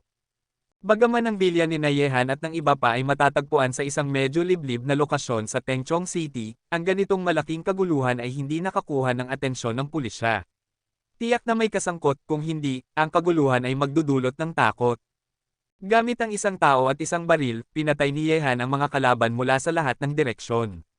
Hanggat may kalaban na nagpakita ng senyales ng pagtakas sa bakuran, ang sniper rifle sa kanyang kamay ay walang awa na sasalubong sa kanila. Chapter 89. Buwisit, hindi ko akalain na ang buwisit na iyon ay nag-imbite ng ganito kalakas na mercenary bilang panangga. Sa isang nakatagong lugar, nakatingin si Wang Xiaodao na puno ng puot. Sila ay natalo ng nakakatakot na sniper sa dilim. Ang mga taong dinala ni Wang Xiaodao ay pawang mga dalubhasa sa mga malamig na armas. Pagdating sa paggamit ng mga mainit na armas, hindi sila mga eksperto. Siyempre, kung wala si Yehan na palihim na pumipigil sa kanila, halos makapasok na sila ng ilang beses sa villa. Brother Xiaodao, masyadong malakas ang sniper na iyon, ano ang gagawin natin? Nang marinig ito, nagmukhang masama ang mukha ni Wang Xiaodao, at malamig na sinabi, maghanap kayo ng ilang bangkay, gagamitin natin ang mga ito bilang panangga para makapasok sa villa at patayin ang buwisit na iyon, ang mga bagay na gusto ni Guo Xiao ay hindi dapat makuha ng iba. Sa kabilang banda, naisip din ng master ng caravan ang paraang ito. Ang master ng caravan ay isang matangkad na Mongolian, may hawak siyang martilyo, at ang kanyang katawan ay kasing tigas ng tigre. Ang pader. ay sumugod sa Villa. Nakita ang eksenang ito, naging malamig ang ekspresyon ni Yehan. Ginamit ng mga taong ito ang mga bangkay para harangan ang kanilang sarili, at ang sniper rifle sa kanyang kamay ay walang silbi. Pagkatapos nito, itinapon ni Yehan ang sniper rifle at tumalon ng diretso mula sa ikatlong palapag. Hindi dapat pahintulutan ng mga taong ito na makapasok sa Villa, dahil sa sandaling makapasok ang mga taong ito sa Villa, hindi lamang nila masisira ang pag-aayos ng Lone Wolf Mercenary Group, ngunit maaari rin nilang saktan sina Zhou Yuner at Xiao Qingcheng, isang bagay na hindi kayang makita ni Yehan. Tumalon si Yehan mula sa ikatlong palapag. Habang nasa ere siya, ang Dragon Scale Dagger sa kanyang kamay ay naghiwa na patungo sa isang malaking lalaki na sumugod sa bakuran. Inumin mo to. Malakas na umungal ang malaking lalaki, at itinapon ang bangkay sa kanyang kamay patungo kay Yehan. Ang Dragon Scale Dagger ni Yehan ay walang kapantay na matalas, at sa paghiwa na iyon, ang bangkay na itinapon ng malaking lalaki ay nahati sa dalawa, na nakakatakot. Magaling ang kasanayan sa espada, ngunit tiyak na mamamatay ka ngayon, kaya't bigyan mo ako ng martilyo. Sa oras na ito, ang malaking lalaki na sumalakay kay Yehan ay isang master ng caravan. Nabasa ng ulan ang buong katawan niya, at ang martilyo sa kanyang kamay ay dumating. Ang puwersa nito ay napakalaki, at ang tunog ng paglago sa hangin ay parang kulog. Kasabay nito, ang ibang mga master ng caravan ay sumalakay din kay Yehan. Napalilibutan ng napakaraming tao ng sabay-sabay, hindi nagbago ang ekspresyon ni Yehan, bumukas ang kanyang yin at yang eyes, at ang mga pag-atake ng mga nasa paligid niya ay naging mas mabagal, maging ang ulan ay bumagal, ang espada ni Yehan ay kasing bilis ng kulog, hinati niya ang malaking Mongolian na lalaki gamit ang isang kutsilyo, umikot ng 180 degrees, at hinampas ang Dragon Scale Dagger sa isang kalahating bilog. Sa isang iglap, ilang mga dugong ilaw ang sumilay sa paligid ni Yehan, at ang mga master ng caravan ay nasugatan lahat ng kutsilyo at umatras ng isa-isa. Nakikita na nakaharap si Yehan sa kalaban ng direkta, ang mga miyembro ng Lone Wolf Mercenary Group sa panig ni Yehan ay hindi nagpapaputok ng basta-basta, ngunit palihim na naghihintay ng pagkakataon upang patayin ang kalaban dahil kung sila ay nagpaputok at pinatay si Yehan, ang kanilang amo, nang hindi sinasadya, wala na silang pakinabang sa pakikitungo. Buwisit na bata, mamatay ka para sa akin. Matapos mapilitang umatras ni Yehan, nakita ng malaking Mongolian na lalaki na ilang sa kanyang mga tauhan ay napinsala sa isang iglap, at nagalit siya sa kanyang puso. Ikaw ang dapat mamatay. Walang takot si Yehan, winagaway niya ang kanyang kutsilyo upang salubungin siya, klang. Nagbanggaan ang dalawang armas, naglabas ng puting kislap, at agad na naitulak pabalik ng dalawang hakbang ang Mongolian na lalaki, nagulat ang kanyang ekspresyon, ngunit nang magulat ang Mongolian na lalaki, naglabas si Yehan ng nakakatakot na suntok. Boom! Ang Bengkwan ay ang pinaka-nakamamatay na suntok sa Five Elements Feast. Nang tamaan ng suntok ni Yehan ang Mongolian na lalaki, ang kanyang matangkad at matipunong katawan ay lumipad pabalik na parang saranggola na naputol ang tali, at patuloy na nagdere ng dugo mula sa kanyang bibig, na para bang patay na siya.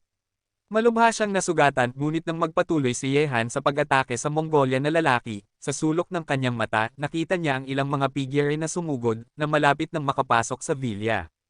Pigilan ninyo sila, sigaw ni Yehan, at agad niyang tinalikuran ang Mongolian na lalaki, ang kanyang katawan ay sumugod na parang matalas na espada. Sa katunayan, hindi na kailangang sabihin ni Yehan na ang mga miyembro ng Lone Wolf Mercenary Group ay nagpapaputok na sa grupo ng mga kalaban na sumugod sa bakuran. Napakagaling ng kasanayan sa pagbaril ni Kunsang, Li Shan at Xu Fei, at sabay-sabay na itinutok ng tatlo ang kanilang mga baril sa mga kalaban. Mga kaibigan, ang walang awa ng mga bala ay naghiwa sa maulang gabi, at agad na pinatay ang tatlong kalaban na sumugod sa bakuran. Sa oras na ito, dumating na rin si Yehan. Ang kanyang katawan ay parang matalas na espada. Ang grupong ito ng mga tao ay nagkagulo lang dahil sa kasanayan sa pagbaril ni Kunsang, at malapit na silang maghanap ng pananggalang. Ang dalawang tao sa harap ay agad na namatay sa ilalim ng kutsilyo ni Yehan. Pinatay niya sila gamit ang isang kutsilyo, ngunit hindi tumigil si Yehan. Maraming mga master ang sumunod. Hayaan mo akong lumapit. Nakikita kung gaano kalakas si Yehan, agad na sumugod si Wang Xiaodao patungo kay Yehan nang magulat siya. Ang kanyang mga armas ay dalawang maliliit na kutsilyo, at ginamit niya ang dalawang kamay upang hiwain patungo sa leeg ni Yehan. Tiyak na mahihiwalay ang ulo ni Han sa kanyang katawan. Mga tao mula sa pamilya Goo. Nang makita ni Yehan si Wang Xiaodao na papatay sa kanya, mas lalong lumakas ang kanyang puot, at ang panloob na lakas sa kanyang katawan ay sumabog, at lahat ay nagtipon sa Dragon Scale Dagger.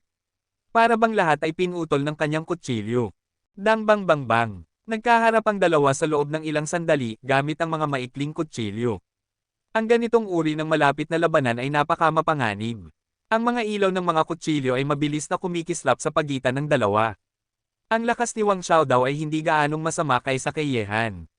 Pagkatapos ng higit sa 10 galaw, siya ay naitulak ni Ye Han gamit ang isang suntok, at umikot siya ng ilang beses sa ere bago bumagsak sa lupa at huminto. Nagkatitigan ang dalawa, at ang kanilang walang awa na puot ay nagbanggaan sa maulang gabi. Mahigpit na hawak ni Ye Han ang Dragon Scale Dagger at nanatiling hindi gumagalaw, habang patuloy na bumabagsak ang malakas na ulan sa kanya. May 8 tao, lahat sila ay may hawak na matatalim na armas. Sila ay isang grupo ng mga master ng malamig na armas. Sa oras na ito, nagtipon din ng mga tao mula sa caravan, ang Mongolian at Wang Xiaodao ay nagkatitigan, tila parehong nagkaunawaan sa sandaling ito. Ang kapangyarihan ni Ye Han, naramdaman na nila mula sa kanilang paghaharap kanina, isa-isa, wala sa kanila ang kalaban ni Ye Han, at ang paghawak kay Ye Han ay ang kanilang pangunahing prioridad ngayon. Buwisit, pang-aapi sa mas marami. Nakikita ang sitwasyon sa bakuran, sumigaw si Young Master Tang na nagtatago sa ikalawang palapag, itinaas ang kanyang AK-47 at handa nang magpaputok. Nang makita ito, nagulat si Kunsang, at dali-dali siyang hinuli, at sinabi, huwag kang magkagulo, mag-ingat ka na masaktan mo ang iyong sarili. Milgobi, ano sa tingin mo ang dapat nating gawin? Marami sila, kaya bang hawakan ni Hanzi mag-isa? Galit na sinabi ni Young Master Tang. Sinulyapan ni Kunsang sina Li Shan at Xu Fei, at sinabi, kayong dalawang kapatid, napakagaling ng inyong kasanayan sa pagbaril. Mamaya, tayong tatlo ay tutulong kay Hanzi na harapin ang kalaban, ngunit hindi natin dapat saktan si Hanzi. Tumanggaw sina Li Shan at Xu Fei, at malamig na sinabi, huwag kang mag-alala, ang kasanayan sa pagbaril ng aming mga kapatid ay isa sa pinakamahusay sa hukbo, at tiyak na hindi nila masasaktan si Ye Xiao. Buwisit, tumutulong kayo kay Hanzi, ano ang gagawin ko kay Old Liu? Kalimutan mo na, kayong dalawa, huwag kayong mag-ante hanggang sa hindi nyo matamaan ang kalaban, ngunit masaktan nyo ang sarili ninyong tao, mag-ingat lang kayo sa paligid ninyo, nararamdaman kong may mga master pa rin sa labas. Sinulyapan ni Kunsang ang kalangitan sa gabi sa labas ng villa kung saan bumubuhos ang ulan. Mayroon siyang matinding kutob na sa maulang gabing iyon kung saan hindi mo makita ang iyong mga daliri, may mga master pa ring hindi lumalabas. Chapter 10 na po, Patayin. Sa sandaling ito, nagkasundo sina Wang Xiaodao at ang Mongolian. Parehong sumugod sila patungo kay Ye Han, at gayon din ang mga master sa ilalim nila. Gamit ang isang martilyo at dalawang matatalim na kutsilyo, agad nilang sinalakay si Ye Han sa dibdib at hita. Nakita ito, tumuntong ang mga paa ni Ye Han sa lupa, at ang buong katawan niya ay umabot sa higit sa 2 metro sa itaas ng lupa, sa ibabaw ng mga ulo ni Wang Xiaodao at ng Mongolian. Gayunpaman, habang nasa ere siya, biglang umikot ang katawan ni Ye Han, at pilit niyang iniikot ang kanyang katawan, tinusok ang likod ni Wang Xiaodao gamit ang Dragon Scale Dagger sa kanyang kamay, at sinalakay ang Mongolian gamit ang kanyang kaliwang kamao. Bang! Tumama ng mahigpit ang kamao ni Ye Han sa katawan ng Mongolian, ngunit naiwasan ni Wang Xiaodao ang kutsilyo ni Ye Han. Nalipad ang Mongolian dahil sa suntok ni Ye Han, ngunit nang maiwasan ni Wang Xiaodao ang kutsilyo ni Ye Han, napakabilis ng kanyang reaksyon, at sinipa niya ang hangin, patungo kay Ye Han na hindi pa nakakababa. Nasa ere siya, at naramdaman ni Ye Han ang sipa ni Wang Xiaodao, bago pa siya makapag-isip, ginamit niya ang Drill Fist sa 5 Elements Fist, at pagkatapos ay nagbanggaan ng malakas sa binti ni Wang Xiaodao, ang malakas na puwersa ay tumama, ang katawan ni Wang Xiaodao ay dumulas sa lupa ng patuloy, na nag-iiwan ng 2 bakas ng putik sa ilalim ng kanyang mga paa. Gayunpaman, umatras din si Ye Han ng ilang hakbang at nahulog sa gitna ng pagkubkob, may mga nakakatakot na matatalim na armas na papalapit sa kanyang katawan mula sa lahat ng direksyon. Bang bang bang! Sa kritikal na sandali, nagpaputok ang tatlo ni Kunsang ng may pagkakataon. Ang tatlong pinakamalapit kay Ye Han ay tinamaan sa ulo bago pa man mahawak ng damit ni Ye Han. Samantala ang pagkakataong iyon, umikot ang katawan ni Ye Han na parang lobo sa isang kawan ng tupa. Ang pagpatay ay isinagawa rin laban sa mga master ng caravan at ng pamilya Guo. Nag-splash ang ulan at bumagsak, at ang ilaw ng kutsilyo ay walang awa na kumikislap sa madilim na gabi. Ang mga master ng caravan at ng pamilya Guo ay isa-isang bumagsak, at ang ulan ay naging pulang dugo na dumadaloy sa bakuran. Ang malakas na pagpatay ni Ye Han, kasama ang palihim na pagbaril ni Kunsang, Li Shan at Xu Fei, halos lahat ng mga master ng caravan at ng pamilya Guo ay namatay sa loob ng maikling panahon.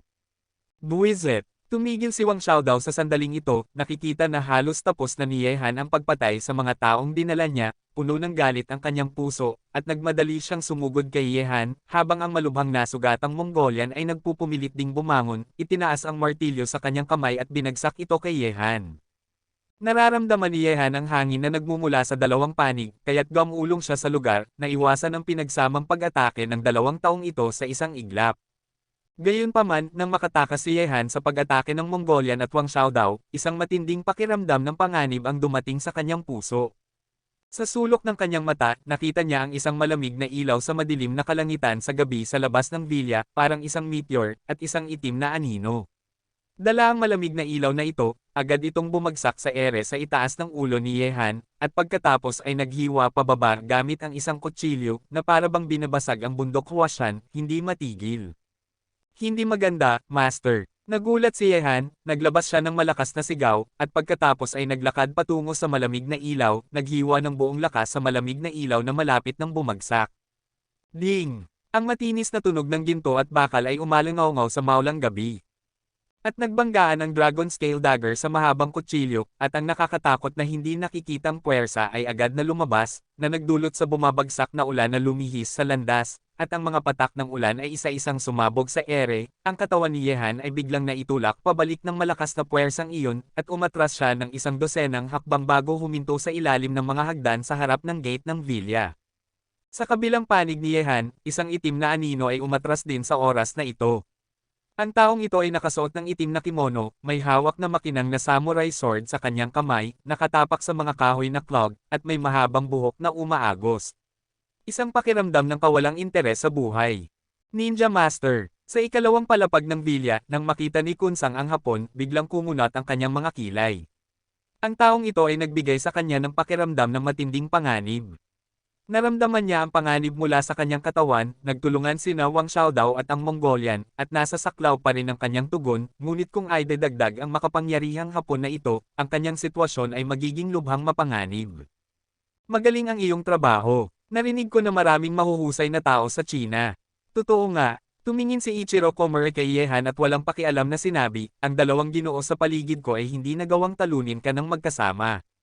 Nakakadismaya talaga, kaya narito ako, si Ichiro Gamura, upang matuto. Nang marinig ito, humihikbi sina Wang Xiaodao at ang Mongolian ng may pagdududa, ang ibig sabihin ng mga salita ng Hapon ay malinaw na paghamak sa kanila.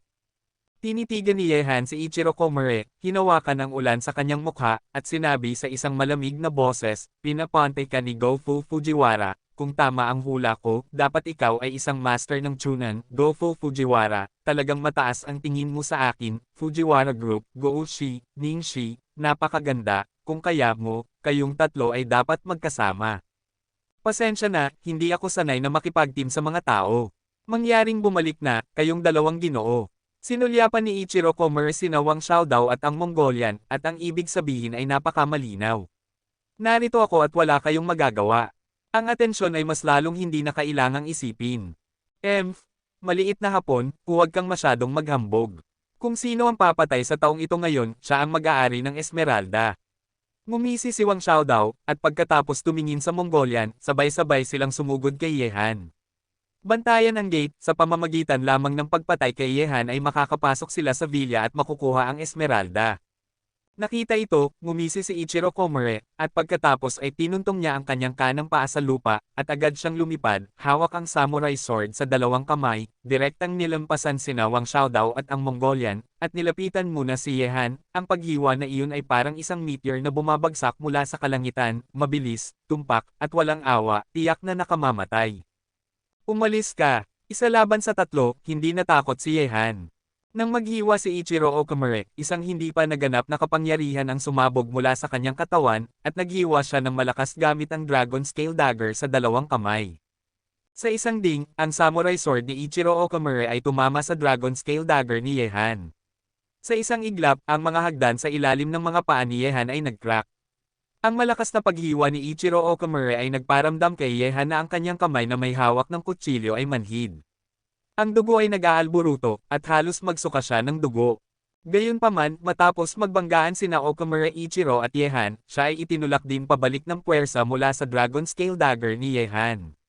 Ang eksenang ito ay nagdulot ng pagiging malamig ng mga mata ni Okamura Ichiro. Nasaktan niya si Yehan. Gayunpaman, habang pinipilit ni Yehan na umatras si Ichiro Gangmura, dumating din ang mga pag-atake ni Wang Xiaodao at ng Mongolian, at ang kanilang mga pag-atake ay lumapit ng malakas sa katawan ni Yehan na parang kulog. Hindi pa nakakabawi ng hininga si Yehan sa oras na ito, nakaharap sa mga pag-atake ni Wang Xiaodao at ng Mongolian, automatiko siyang lumapit sa kanila, ang tatlo sa kanila ay nagkaroon ng mabilis na paghaharap, ang pagbanggaan ng mga armas ay nagdulot ng pagkahilo, at makikita lamang ang ilang mga kislap. Namulaklak ito sa maulang gabi, at ilang segundo lang, sabay-sabay silang naghiwalay. May isang nakakatakot na sugat sa dibdib ni Wang Xiaodao, nagdudugo ng husto, at mas malala pa ang Mongolian. Sa ibabang tiyan, ang dugo ay umaagos na parang ilog na nakakagulat. Gayunpaman, hindi rin nakakuha ng anumang bentahe si Yehan. Nang makipaglaban siya sa 2 taong ito kanina, pilit niyang tiniis ang martilyo mula sa Mongolian at nagsuka ng dugo. Sa sandaling ito, naramdaman lamang niya na sesubog na ang kanyang katawan, at ang kanyang panloob na lakas ay patuloy na nag-aalog sa dantian, minsan ay nagwawala, minsan ay kalmado, na nagdulot sa kanya ng matinding kakulangan sa ginhawa. Buwisit ang lola mo. Nakikita na nasugatan si Yehan, na mula ang mga mata niyang Master Tang. Kinuha niya ang AK-47 at pinaputukan si Wang Xiaodao at ang Mongolian. Bagaman malakas ang mga baril, hindi sila gaanong banta sa mga mabilis na tumugon na master ng malamig na armas. Kahit na nasugatan ang Mongol at si Wang Xiaodao, hindi ito kayang patayin niyang Master Tang. Nag-aalala rin si Kunsang sa sandaling ito. Pagdating sa kakayahan sa pakikipaglaban, hindi niya kayang harapin si Wang Xiaodao o ang Mongolian, lalo na si Ichiro Komure.